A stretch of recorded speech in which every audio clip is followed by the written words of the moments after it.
Alors, maintenant, il y a le régime fiscal de l'entrepreneur et l'entreprise individuelle. Vous savez, bon, souvent on parle des établissements.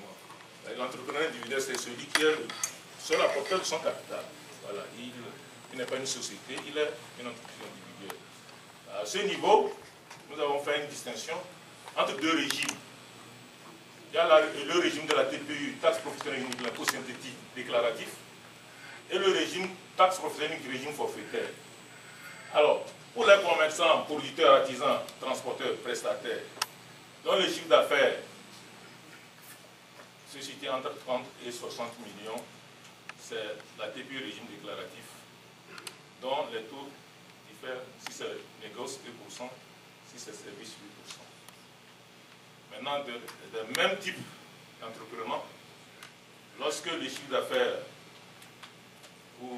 se situe entre 0 et 30 millions, c'est la TPU régime forfaitaire. Donc nous avons tenu compte aussi des moyens mécaniques mis en exploitation. Voilà. Maintenant, le point accompagnement des PME-PMI. J'avais dit tantôt que les PME-PMI préoccupent beaucoup le gouvernement, leur situation, leur éclosion, leur épanouissement, leur émergence.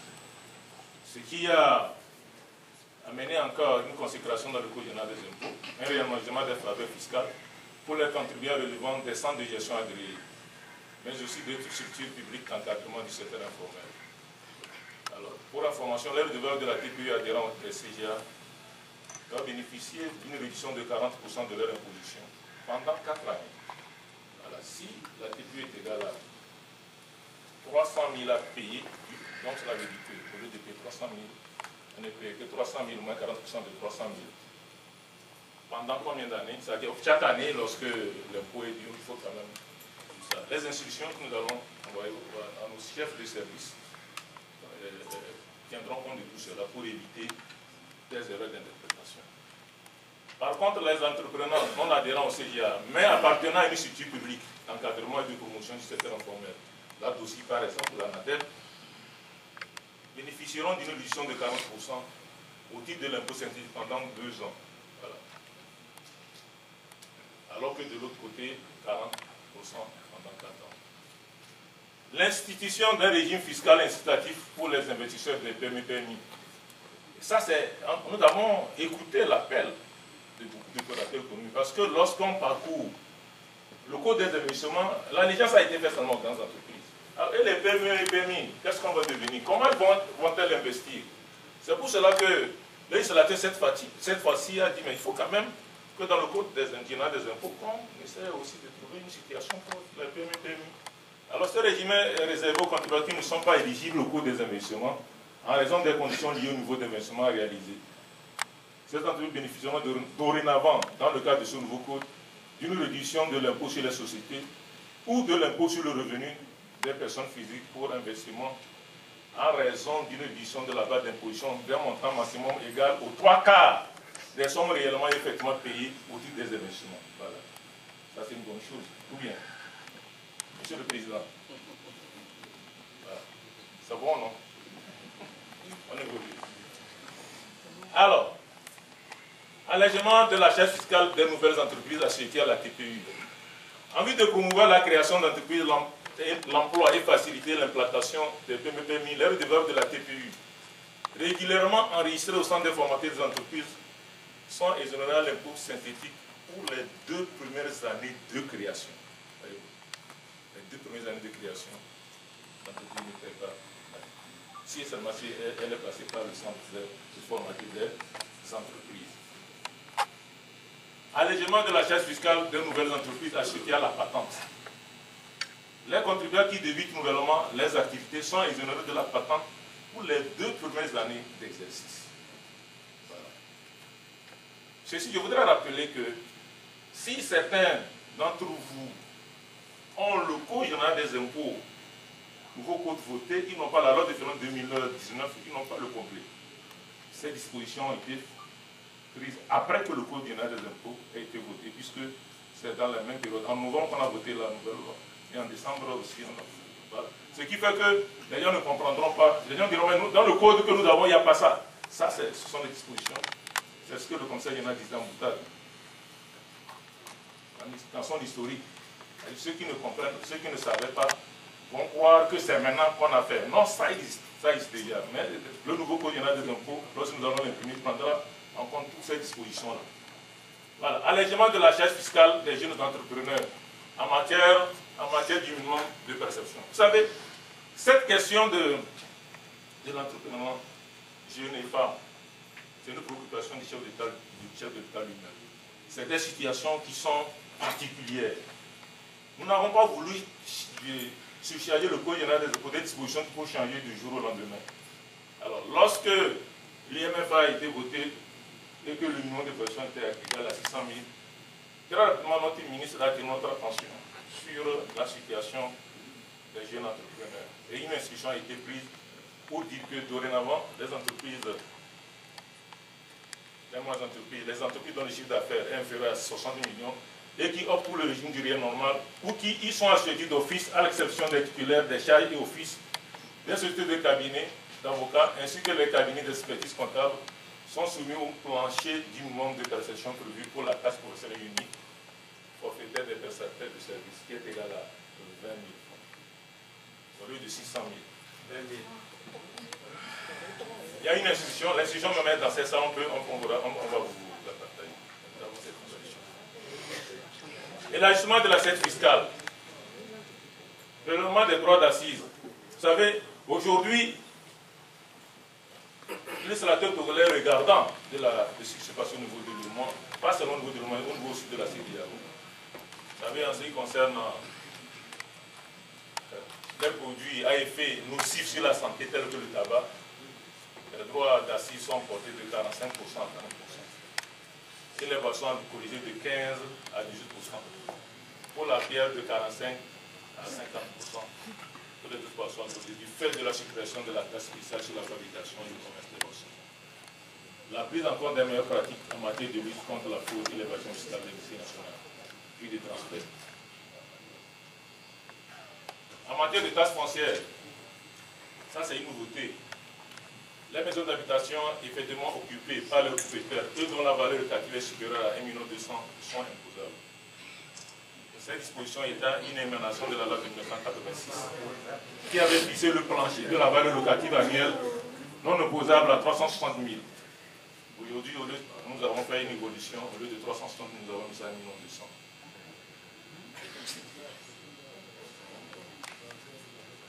Vous savez, aujourd'hui, avec la décentralisation de la fiscalité locale doit jouer son rôle. Le code général des impôts prévoit qu'il peut être établi au profit des budgets des collectivités dans les limites territoriales des dites collectivités. La taxe annuelle dite de voirie, la taxe sur les spectacles et autres manifestations publiques, la taxe sur les appareils automatiques procurant un jeu, un spectacle, une audition ou un divertissement. Toutefois, les tarifs de ces taxes sont proposés par les organes délibérants des collectivités territoriales et approuvés dans les conditions prévues par la loi relative à la décentralisation. Il s'agit notamment de l'approbation des autorités de tutelle technique, du ministère chargé de l'administration territoriale et du tutelle financière, de la tutelle financière du ministère de l'économie et des finances. Nous avons déchargé le coût de cette parafiscalité-là pour laisser le soin aux collectivités locales de les définir, mais sous le contrôle des deux ministres. Alors, les droits et taxes indirectes. La taxe des taxes, c'est la taxe sur la valeur ajoutée. Bon, il y a vous savez, c'est une taxe qui a subi plusieurs modifications. Aujourd'hui, nous sommes à un taux unique de 18%. Nous sommes revenus tout à un taux unique de 18%. Voilà. Il est créé un compte. La bonne information pour les entreprises, c'est qu'il a créé un compte séquestre dédié au remboursement des crédits TVA. Nous avons constaté que le remboursement des crédits TVA est vraiment la trésorerie des entreprises. De toute façon, on n'arrive pas à rembourser aujourd'hui. Il a créé un compte séquestre dans lequel sera versé un certain pourcentage de la collecte de la TVA qui sera utilisé pour rembourser les crédits de TVA.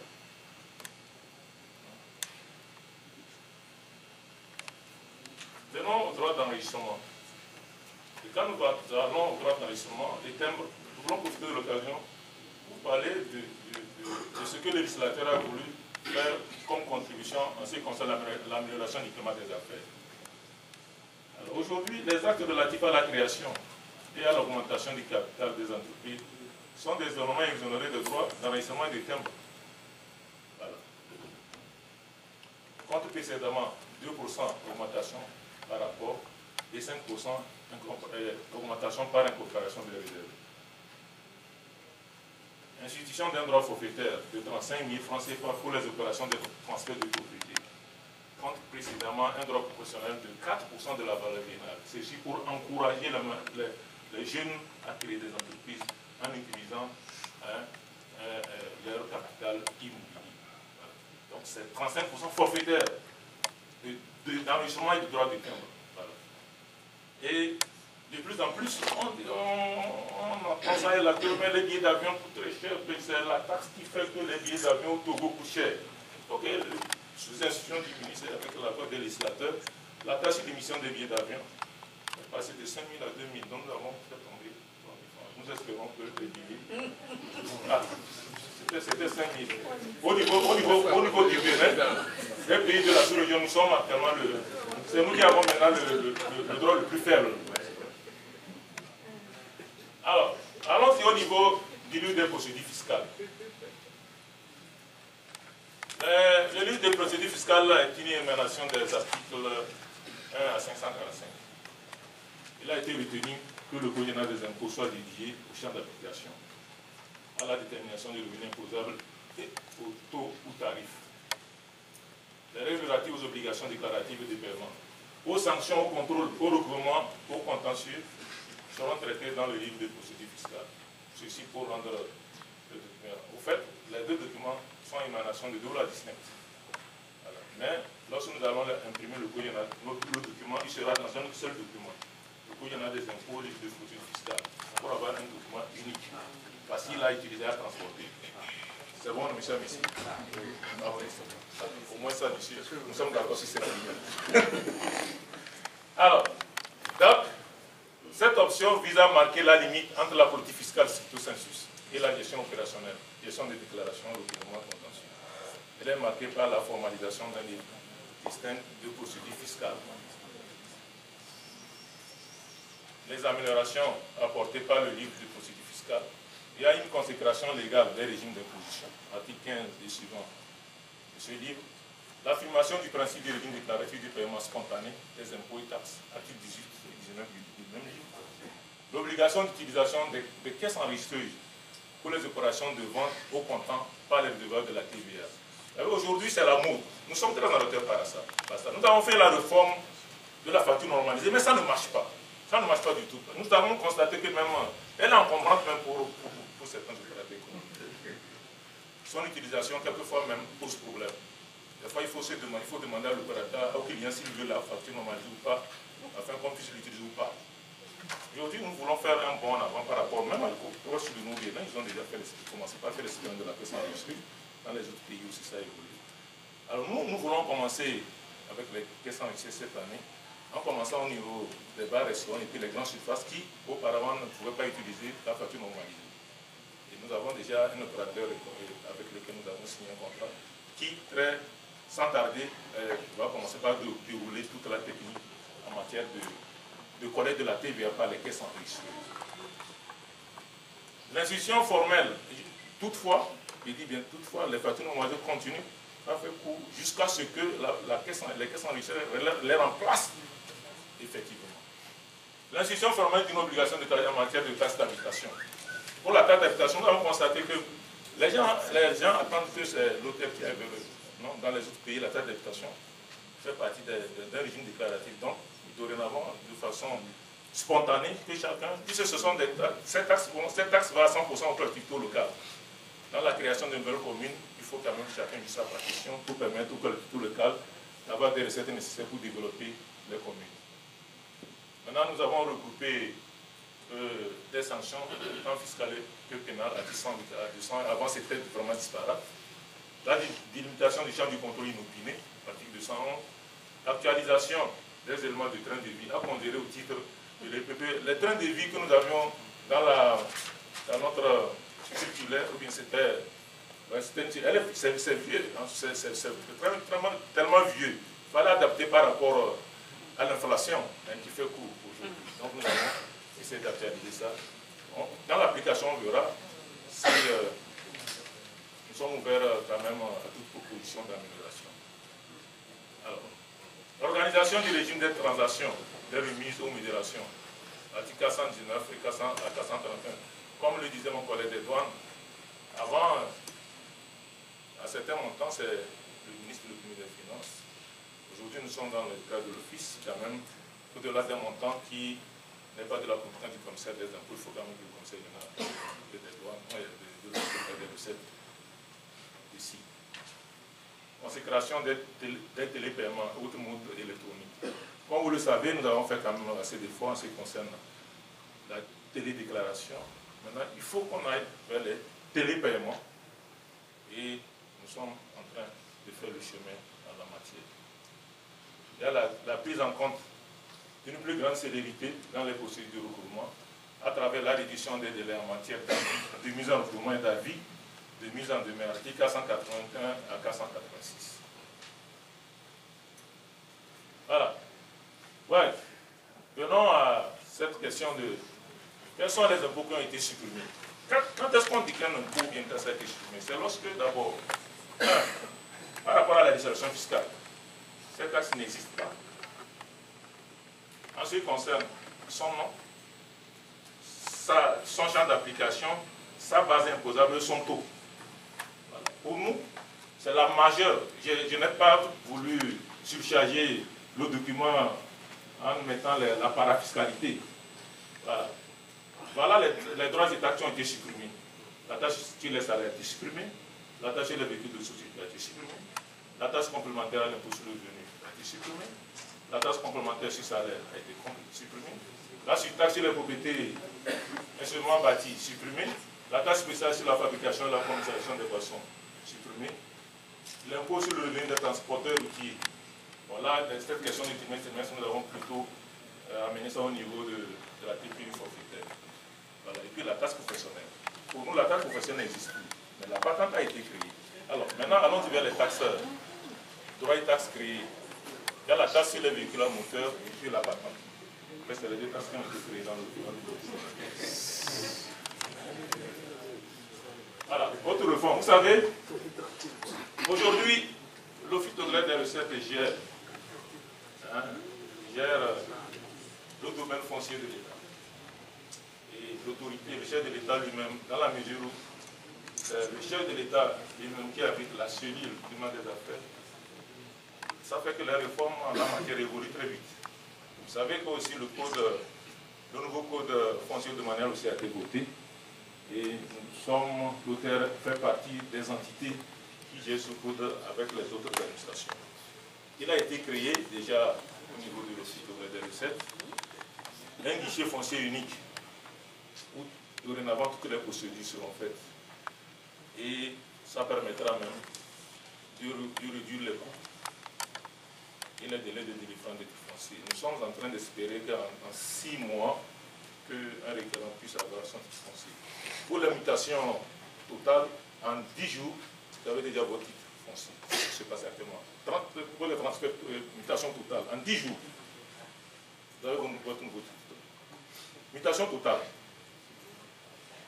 Maintenant, pour les nouveaux titres à créer, nous sommes en train d'envisager un délai de 6 mois maximum pour avoir les titres. Voilà. Parce que cela va fonctionner comme fonctionne le CFE. Le ministère de l'Agriculture a déjà envoyé ses agents. Le ministère du Urbanisme aussi a déjà envoyé ses agents. Le photographe des recettes aussi a mis à disposition ses agents. Et par rapport à ça, nous allons assister à une simplification des procédures d'obtention du titre foncier par la suppression des deuxième et troisième tampons. Voilà. Avec ça, le deuxième tampon de l'urbanisme sera supprimé et le deuxième tampon de l'agro aussi sera supprimé. Juste lorsque vous avez le cachet du géomètre agréé, vous venez en même temps au niveau du guichet unique, vous déposez et c'est votre titre foncier qui sera établi.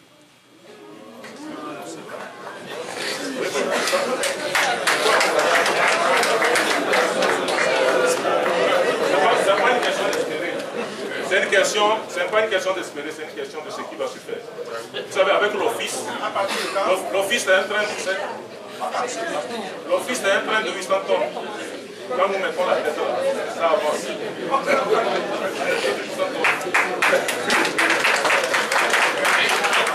Alors, donc, messieurs, dames, les invités, chers amis des médias, ce sont les quelques informations que j'ai voulu vous apporter. Vous savez, l'Office togolais des recettes, même le conseil général, du conseil général jusqu'au dernier, nous avons nos positions de ouvertes, tout ce qui concerne vos apports. Vous savez, aucune loi fiscale n'est parfaite. Si elle n'était pas faite, la loi fiscale, ce n'est pas une science exacte. Mais c'est une chance quand même. Elle n'est pas une science exacte. Donc, elle obéit aussi à des mouvements, à des changements, que ce soit au niveau national qu'international. C'est pour dire que personne ne peut dire qu'il détient le savoir fiscal. Moi-même, je ne peux pas dire que je détiens le savoir fiscal. Même si je pratique cette matière plus de environ 30 ans déjà, mais je ne peux pas dire que je la détiens, puisque aujourd'hui, nous sommes dans une nouvelle donne. Et toutes les contributions pour améliorer, que ce soit le nouveau code général des impôts ou le livre de fiscal, seront les bienvenus. Je vous remercie pour votre